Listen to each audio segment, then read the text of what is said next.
Super Saravana stores. தற்போது Iran, America, Israel இந்த போருடைய நிலவரம் படுமோசமான ஒரு களச்சூழலை எட்டியிருப்பதாகவே நமக்கான செய்திகள் தெரிவிக்கின்றது. மிக முக்கியமாக பார்க்கிற போது யார் வெற்றி பெற்றார்கள் என்பதை விட அமெரிக்கா மிகப்பெரிய பின்னடைவை சந்தித்திருக்கிறது. நாம் இதுக்கு முன்னாடி கொடுத்திருக்கக்கூடிய காசாவுடைய மேற்றும் சரி, மற்ற விஷயங்கள் எல்லாமே அப்படித்தான் இருந்தது. பல பேர் அப்படி இப்படி என்று சொன்னாலும் நாம் சொன்னதை தான் தற்போது காசாவில் வெற்றி பெற முடியாத ஒரு சூழலில், அதுவும் இப்பொழுது தலை தூக்கி இருக்கக்கூடிய ஹமாஸினுடைய கைகளில் காசா இருக்கிறது. இது எல்லாமே ஒருங்கிணைத்த அமெரிக்காவினுடைய, இஸ்ரேலுடைய ஆதிக்க மனப்பான்மை, நாடு பிடிக்கும் ஆதிக்கம்.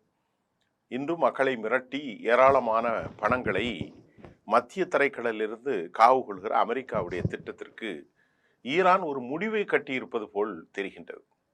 ஈரானுடைய பலிஸ்டிக்ஸ் தாக்குதல்கள், ஈரானுடைய ஹைப்பர்சோனிக் தாக்குதல்கள், ஈரானுடைய ஏனைய தாக்குதல்களில் அமெரிக்கா தனது ரேடார் கருவிகளையும், அமெரிக்கா தனது தனது தாட் சிஸ்டம், அதாவது ஹை ஆட்டிடியூட், அதாவது terminal high attitude thought system, ஏர் டிஃபென்ஸ் சிஸ்டம் எல்லாமே போயிருக்கிறது. ஏராளமான பேர் அமெரிக்காவுடைய பாதுகாப்பு படையிலேயே கொலை செய்யப்பட்டிருக்கிறார்கள். அதே போன்று நீங்கள் நினைக்கும் என்றால் ஈராக், அதாவது இஸ்ரேலில் ஏராளமான பொதுமக்கள் கொத்து கொத்தாக கொல்லப்பட்டு கொண்டிருக்கிறார்கள் கொத்துக்குண்டுகளின் மூலம். இதற்கிடையிலே இஸ்ரேல் வீசிய குண்டின் மூலமாக பயங்கர சேதாரத்தை ஈரான் சந்தித்திருக்கிறது. தெஹ்ரானிலே அமிலமலை பொழிகின்றது. இதன் மூலமாக தெஹ்ரானில் சேமித்து வைக்கப்பட்டிருக்கக்கூடிய 1.5 மில்லியனுக்கான அந்த சேமிப்பு கிடங்குகள் பற்றி எரிந்து அமிலமலை பொழிந்ததன் மூலமாக ஏராளமான நாசம் உண்டாகி நீண்டகால உடல் உபாதைகள் ஏற்படுகிறோம் என்ற அச்சுறுத்தலும் அங்கே வந்திருக்கிறது. இதற்கிடையிலே சீனா, இப்போ நாம் செய்திக்கு இன்னும் ஆழமாக போகிறோம்.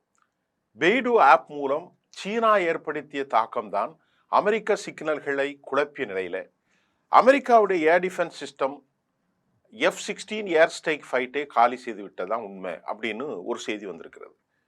அதாவது துபையிலே, அபுதாபியில், யுனைடெட் அரபு எமிரேட்ஸில் F-16 ஏர் ஸ்ட்ரைக் ஃப்ளைட், அமெரிக்காவுடைய ஃப்ளைட் 3 க்ளோஸ் ஆனதுக்கு சீனாவினுடைய பெய்டு ஆப் என்று சொல்லக்கூடிய ஒரு புது ஆப்பு அதற்குள் ஊடுருவி குழப்பி சிக்னல்களின் மூலமாக தற்போது அங்கே 3 அமெரிக்க விமானங்கள் அழிந்திருக்கிறது. F-16 இதுதான் மிக முக்கியம். டெக்னிக்கலா அப்போ சீனா மற்றும் ரஷ்யா ஈரானுக்கு பெரும் ஆதரவு கொடுக்கிறார்களா என்பதையும் நாம் இந்த செய்தியில பார்க்க போறோம். இதற்கிடையே ஈரான் மற்றும் அமெரிக்க போரினால் இஸ்ரேல் நாட்டில் முழுமையாக இருள் சூழ்ந்த நிலை ஏற்பட்டிருக்கிறது.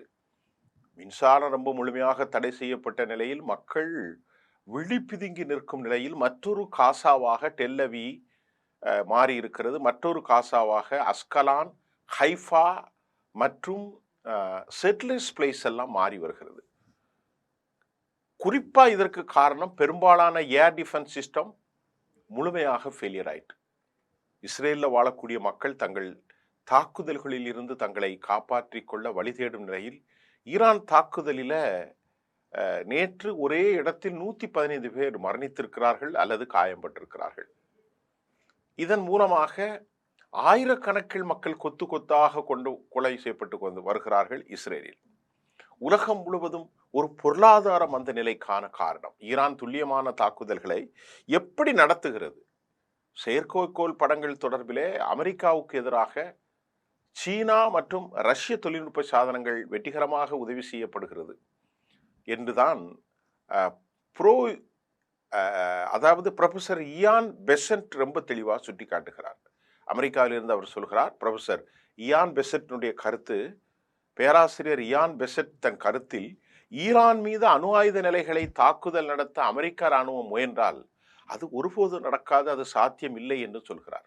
ஏனென்றால் 10 அணுகுண்டுகளை செய்யக்கூடிய ஆற்றல் பெற்ற ஈரான் இதனை வைத்து இஸ்ரேலை முழுமையாக அழித்துவிடும் என்றும் கூட பேராசிரியர் கூறுகிறார். ஆனால் இதற்கு இடையில ஒரு செய்தி என்னன்னா, ஸ்பெஷல் படைகளை இறக்க போகிறார்கள். ஸ்பெஷல் படைகளை உள்ள இறக்கி யுரேனியம் ஹெக்ஸா குளோரைடு என்ரிச்மெண்ட் செய்யப்பட்ட 450 கிலோகிராம் சிறப்பு படை வீரர்கள் மூலம் அகற்றுவதற்கு அமெரிக்க நடவடிக்கைகளை மேற்கொண்டு வந்தால் அது அவர்கள் அழிவைத்தான் வரும், உள்ளே எல்லாம் இறங்கி வெளியே வர முடியாது என்ற கருத்தும் சர்வதேசத்தில் இருக்கிறது. இவர்கள் 1000 பேர் இறங்கினாலும் அவர்கள் 10 லட்சம் பேர் அவர்களை காலி செய்வார்கள் என்றும் சொல்லப்படுகிறது. அப்படி என்றால் இந்த போருக்கான தீர்வை தேடிய போர் நிறுத்தம் என்ன? ஈரான் என்ன சொல்றது? அப்பாஸ் அராகச்சி, நாங்க இந்த போரை இப்போது கைவிட போவதில்லை, it will tax more time, நாங்க எவ்வளவு நாள் 6 மாதம் கூட போர் நடத்தோம், இனி வரும் காலங்களில் அமெரிக்கா மற்றும் இஸ்ரேல்கள் மிரட்டல் இல்லாத ஒரு நிரந்தர தீர்வு மட்டும்தான் நாங்கள் செய்ய போகிறோம். இனி வரும் காலங்களில் நாங்கள் சும்மா போய் உட்கார்ந்து பேசிக்கொண்டுலாம் வரமாட்டோம். அமெரிக்கா மற்றும் இஸ்ரேல் மிரட்டல் இல்லாத ஒரு நிரந்தர தீர்வு எங்களுக்கு வேணும். ஈரான் மீதான பொருளாதார தடைகள் நீக்கப்பட வேண்டும். முதல்ல எங்க மேல போட்டிருக்கக்கூடிய சாங்ஷன், இந்த பொருளாதார தடைகள், இதை நீக்கிருங்க, அப்படிதான் அவங்க சொல்றாங்க. இதற்கிடையில சீனாவும் ரஷ்யாவும் பலமிக்க ஆலோசனைகளை மற்றும் தொழில்நுட்ப சாதனங்கள் மூலம் அமெரிக்கா இஸ்ரேலுக்கு மிகப்பெரிய அளவிலான பின்னடைவை சந்தித்து வருவதாகவும், இந்த நிலையில் ஈரான் போர் நிறுத்த ஒப்பந்தத்துக்கு மறுத்திருக்கிறது. அதுக்கான காரணம் ஒரு 3 காரணங்க. முதல்ல அவருடைய தலைவர் இமாம் சையது அலி அயாத்துல்லா கமேனியுடைய மரணம், பாயிண்ட் நம்பர் 1.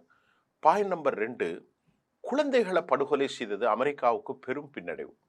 கொமேனியை படுகொலை செய்த வயதான முதியவர், 2வது குழந்தைகள், 163க்கு மேற்பட்ட பள்ளி குழந்தைகளை அமெரிக்கா மறுத்தது. இவனுக்கெல்லாம் ஏவுகணைகளை ஏவ தெரியாது, பலிஸ்டிக்ஸை தாக்கியதுன்னு கொஞ்சம் கூட ஈவிரக்கம் இல்லாமல் அமெரிக்க அதிபர் போய் சொன்னார். ஆனால் இப்பொழுது என்ன நடந்திருக்கிறது என்று பார்ப்போம். இந்த நிலையில் ஈரானில் தாக்கப்பட்ட அந்த ஸ்கூல்ல விழுந்த ஏவுகணை டொமாஹாக் என்பதை பிப்ரவரி 28 தாக்குதல் நடத்தினார்கள் அல்லவா? எப்பொழுது? முதல் நாள் அன்று. இந்த பதிவான செயற்கைக்கோள் படங்களின் மூலம் தெரிய வந்துள்ளது. இது எப்படி தெரியுதுன்னா, பெல்லிங்காஸ்ட் வெளியிட்ட அந்த வீடியோ காணொளியின் மூலமாக இது தெரிந்திருக்கிறது. இதனை அடுத்து இந்த தாக்குதலை நிகழ்த்தியது அமெரிக்கா என்ற குற்றச்சாட்டுக்கு மேற்கொண்ட வீடியோ ஆதாரங்கள் மேலதிக தரவாக அமைந்துள்ளது. அது மட்டும் இல்லாமல் பெட்ரோல் கிடங்குகள் மீது குண்டுகளை வீசியிருக்கிறார்கள். முதலிலே அவர்கள் 3 சம்பவம் அமெரிக்காவுக்கு பின்னடைவு. 1, சையத் அலி கமேனியுடைய படுகொலை. 2வது, குழந்தைகளை 163 குழந்தைகளை படுகொலை. 3வது, மக்கள் வாழும் நெருக்கமான பகுதிகளில் இருக்கக்கூடிய 1.5 மில்லியன் கேலன் ஸ்டோரேஜில் குண்டை போட்டு அந்த மண்டலமே உலகத்தின் அழிவாக ஆக்கி நீண்டகால போர், நீண்டகால பாதிப்பு, கேன்சர் பாதிப்பு போன்ற பயங்கர வியாதிகளுக்கு வித்திட்டு இருக்கிறார்கள். இது சர்வதேச நாடுகள் மத்தியில் மிகப்பெரிய அளவிலான பின்னடைவை அமெரிக்காவுக்கு ஏற்படுத்தும் வகையில் அமைந்துள்ளது. இதற்கிடையில நியூயார்க் டைம்ஸ் நாளிதழ் அமெரிக்க அதிபர் டொனால்ட் ட்ரம்ப் போர் நிறுத்த தயாராக இருப்பதாக ஏற்கனவே வந்த செய்தியை இன்று காலை, நேற்று நள்ளிரவு இந்திய நேரத்தில் வாஷிங்டன் போஸ்ட் உறுதிப்படுத்தது. வெள்ளை மாளிகை அதிகாரிகள் ஏற்கனவே 4 நாட்களுக்கு முன்பே சொன்னார்கள், நாங்கள் போர் நிறுத்தத்திற்கு தயாராக இருக்கிறோம் என்று நியூயார்க் டைம்ஸ் நாளிதழ் செய்தி வெளியிட்டது. இதனை இன்றைக்கு வாஷிங்டன் போஸ்ட் தன் செய்தியில், வால் ஸ்ட்ரீட் ஜேர்னல் அது உறுதி செய்கிறது. ஆனால் இந்த போர் நிறுத்தத்துக்கு அப்பாஸ் அராகச்சி தெளிவாக கூறினார், நிரந்தர தீர்வு மட்டும்தான் தேவை. ஏன்னு கேட்டீங்கன்னா, மிரட்டல் அவர்களுக்கு. அப்பாஸ் அராகச்சினுடைய தெளிவாக கோடிட்டு காட்டியது நிரந்தர தீர்வு மட்டும்தான். ஏதோ பேசிட்டு வந்ததெல்லாம் இல்லை. ஏற்கனவே பேச்சுவார்த்தைக்கு வந்த ஸ்டீவ் விட்காஃப் எங்கள்கிட்ட பேசிட்டு, ஸ்டீவ் விட்காஃபும் ஜெரி குஷ்னர், ஸ்டீவ் விட்காஃப் எங்களிடத்திலே பேசிவிட்டு சமாதானம் செய்ய வந்தவர் எங்க போயிட்டாரு? போர் கப்பல்ல போய் பந்தா காட்டினார். ஆப்ரஹாம் லிங்கன் போர் கப்பலுக்கு சென்று பந்தா காட்டினார். சீனாவின் தூதர் தற்போது இந்த சூழ்நிலையில் சவுதி அரேபியாவிற்கு செல்வதற்காக உள்ளதாக தகவல் வெளியாகி இருக்கிறது. சவுதி அரேபியா மற்றும் சீனா இடையே நல்ல நட்புறவு இருப்பதால் இந்த போரை முடிவுக்கு கொண்டுவதற்கு சவுதிக்கு இதை தவிர வேற வழியே இல்லை. பல்லாண்டுகளாக கட்டி எழுப்பிய அமெரிக்கா மற்றும் இஸ்ரேல் என்கின்ற மாய பிம்பம் முற்றிலுமாக ஒடுக்கப்பட்ட நிலையில் இனி அரபுகளினுடைய நடவடிக்கைகள் அமெரிக்காவை நம்பி ஒருபோதும் பிரயோசனத்திற்கு ஆகாது என்ற ஒரு நிலைக்கு அவர்கள் வந்திருக்கிறார்கள். அதனால்தான் பல்லாண்டுகளாக கட்டி எழுப்பிய அமெரிக்கா இஸ்ரேல் பிம்பம் முற்றிலுமாக நொறுங்கி இருக்கிறது. அரபுகளுடைய நடவடிக்கை முற்றிலுமாக மாறியிருக்கிறது என்பதை, வேறுவித திட்டம் ஏற்படும் என்பதை நாம் தெளிவாக புரிந்து கொள்ள முடிகின்றது. இதன் விளைவு என்ன? அரபு நாடுகளில் தொழில் மிகப்பெரிய வீழ்ச்சி, சுற்றுலா மையமாக இருந்த நிலையில் அதனுடைய பெரிய பாதிப்பு, ஃபினான்ஸ் லிமிடெட் என்ற ஒட்டுமொத்த அடையாளம் பாதிக்கப்பட்டு விடக்கூடாது. மத்திய கிழக்கு நாடுகள் மத்தியில் அபுதாபி, துபாய் எல்லாம் மிக பெரும் பரபரப்புக்குள்ளாயிருக்கிறது. மக்கள் மத்தியில் பீதி அடைந்துள்ளார்கள். இனி அமெரிக்காவை இனி ஒருபோதும் அவர்கள் நாடப்போவதில்லை என்று செய்தி வருகிறது. அராம்கோ நிறுவனம் சவுதி அரேபியாவில் மூடப்பட்டிருப்பது, அல் புசைரா பற்றி எரிகிறது. நியூக்ளியர் தொடர்பிலான விமானத்தை இந்த நிலையில் அமெரிக்கா மத்திய கிழக்குக்கு அனுப்பி வைத்துள்ளது. அது கம்யூனிகேஷன் ஒரு விமானம். சவுதி அரேபியா மற்றும் ஐக்கிய அரபு அமீரகம் ஆகிய நாடுகளிலிருந்து அமெரிக்காவினர் உடனடியாக வெளியேற வேண்டும் என்று அமெரிக்காவின் சார்பிலே அறிவுறுத்தல் வழங்கப்பட்டிருக்கிறது. ஹைஃபா, இதற்கிடையிலே இஸ்ரேலில் ஹைஃபா எண்ணெய் வர்த்தக மையம் தாக்குதலை நடத்தி இருப்பதாக, அந்த வர்த்தக மையத்தின் மீது தாக்குதல் நடந்திருப்பதாகவும் செய்திகள் தற்போது வெளியாகி இருக்கிறது. இதெல்லாம் நாம் பார்க்கிற போது நிலைமை படுமோசமான ஒரு களச்சூழலில் இருப்பதை நாம் பார்க்கிறோம். இந்த சூழ்நிலையில் மத்திய கிழக்கில் இனி நடக்க போவது என்ன? அமெரிக்கா இந்த போரில் தோற்றதா வெற்றி பெற்றதா? இதை மட்டும் சுருக்கமாக சொல்கிறோம். அமெரிக்கா என்ன செய்தார்கள்? 3 அல்லது 4 நாட்களில் நாங்கள் ஈரானை காலி செய்வோம். எந்த ஒரு திட்டமும் எந்த ஒரு புரிதலும் இல்லாமல் அமெரிக்கா போரில் ஈடுபட்டது. பெஞ்சமின் நெத்தன்யாஹு என்ற ஒரு தனி மனிதனுடைய ஆசை நிறைவேற்ற. இதை அமெரிக்காவினுடைய செனட் சபையில உறுப்பினர்கள் அவர்களுக்குள் நண்ட முரண்களை நமக்கு எடுத்து காட்டியது. இரண்டாவதாக நாங்கள் பார்ப்பது, அமெரிக்கா தனது ஆயுதத்தை தற்போது எந்த ஒரு இதுவும் இல்லாமல், அவர்கள் போருக்கு ஆயுதங்கள் இல்லாமல், அந்த ஆயுதங்களுடைய பற்றாக்குறையின் மோகம் கொரியாவில் இருந்து வருகிறது. 3வது ரடார் சிஸ்டத்தையும் 4வது தாட் சிஸ்டத்தையும் அடித்திருப்பதன் மூலம் இதுவரை நடந்த போரை விட இந்த போர் ஈரானுக்கு ஒரு வெற்றிகரமான பாதை அமைத்து கொடுத்தது ரஷ்யா என்று சொல்கிறார்கள். அதுக்கு எப்படின்னா, பிரிசிசிவ் அட்டாக்ஸ், இலக்குகளை துல்லியமாக ரஷ்யாவினுடைய மேப்பின் மூலம், உளவு அமைப்பின் மூலம், சீனாவின் கொடுத்திருக்கக்கூடிய செய்மதி படங்களின் மூலம் மிக மிக தெளிவாக இவர்களுடைய ஹைப்பர்சோனிக் தாக்குதலின் மூலம் பெரும் சேதாரத்தை அமெரிக்காவுக்கு ஏற்படுத்திட்டார்கள் என்பதை அமெரிக்க நாளிதழ்கள் சொல்லியிருந்ததை நாம் நேற்று கோட்டியிருந்தோம். இப்போ இந்த நிலையில் இன்று காலை ஓரளவிற்கு எண்ணெய் விலை ஒரு டிக்ளைன் சரிந்திருக்கிறது. 90 ரூபாய், $90 அது சரிந்திருக்கிற 119 இதில் இது நிலைத்திருக்க வேண்டும். ஹெர்மூஸ் வளைகுடாவை அமெரிக்கா கைப்பற்றினால் பெரும் போர் நடக்கும். அது நிலைமையை மேலும் சிக்கலாக்கும். அமெரிக்கா இப்பொழுது என்ன என்றால், கேவலப்பட்டு போன அந்த நாடு மீண்டும் தாங்கள் ஒரு வல்லாதிக்க சக்திதான் என்று மாயப்பிம்பத்தை கட்டமைக்க முனைகிறார். டொனால்ட் ட்ரம்பும், மார்க்கோ ரூபியாவும், பீட் ஹெர்ஸும், ஜேடி வான்ஸும். அது சாத்தியம் இல்லை. ஏனென்றால் அமெரிக்காவினுடைய படைத்தளங்கள், அல் உதி தளங்கள், ஃபுஜைரா, யுனைடெட் அரபு எமிரேட்ஸ், அதே போன்று 8 தளங்கள், அதே போன்று 5வது செக்ஷன் பிரிவு பஹ்ரைனில், ஓமனில், சவுதி அரேபியா, ரியாத்தில், கத்தரில், எல்லா இடத்திலும் வைக்கப்பட்டதே. அவர்களுக்கான பாதுகாப்பு என்ன? எந்த பாதுகாப்பும் இல்லை.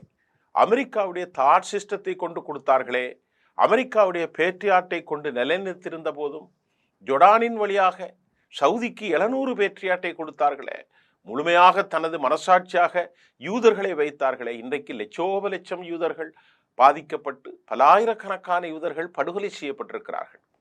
அதே போன்று ஈரானிலும் அதிக உயிரிழப்பு, ஈரானில் சொல்லி மாளாத உயிரிழப்பு. ஆனால் 2 பேருக்கும் உள்ள வித்தியாசம், அவர்கள் மரணத்தை துச்சமாக மதிக்கிறார்கள்.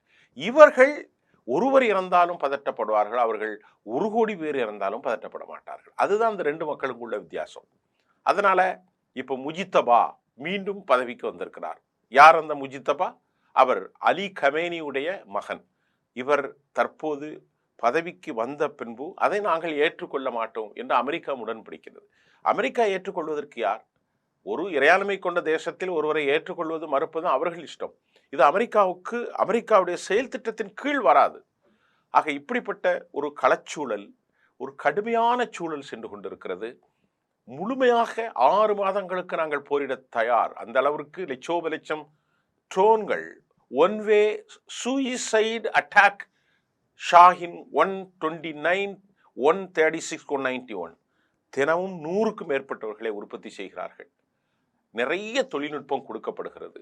அதே போன்று கொர்ரம்சோர் 4, அதே போன்று ஹைப்பர் ஷகான், அதே போன்று தாட் சிஸ்டம், சிஜில் சிஸ்டம், இமாமத், இதே மாதிரி கதர், இன்னும் நிறைய நிறைய நிறைய ஃபத்தா 2. இந்த ஃபத்தா 2வினுடைய வேகம் 15,800 கிலோமீட்டர் பெர் ஹவர்ஸ். அதனுடைய வளிமண்டலத்திற்குள் வெளியே 9,800. அது மேக்டு ஸ்பீட் 15 மடங்கு, 5லிருந்து 15. இதை தடுப்பதற்கு உலகத்தில் எந்த சாதனங்களும் இல்லை. அமெரிக்காவினுடைய கப்பல்கள் 1,500 கிலோமீட்டருக்கு அங்காக சென்று விட்டது. இதையெல்லாம் பார்க்கும்போது சொல்லுங்கள், அமெரிக்கா வெற்றி பெற்றிருக்கிறதா? அமெரிக்கா தோல்வி அடைந்திருக்கிறதா? அமெரிக்க வீரர்களை உடனடியாக உங்கள் நாட்டுக்கு ஓடி வாங்கள் என்று அமெரிக்காவுடைய ஜனாதிபதி சொல்கிறார். வெற்றி தோல்வி யார் என்பதை நாம் சொல்ல வேண்டியதில்லை. இந்த நிகழ்வுகளே உங்களுக்கு எடுத்துக்காட்டும். இன்னும் நாளை புதிய செய்திகளோடு சந்திப்போம். நன்றி.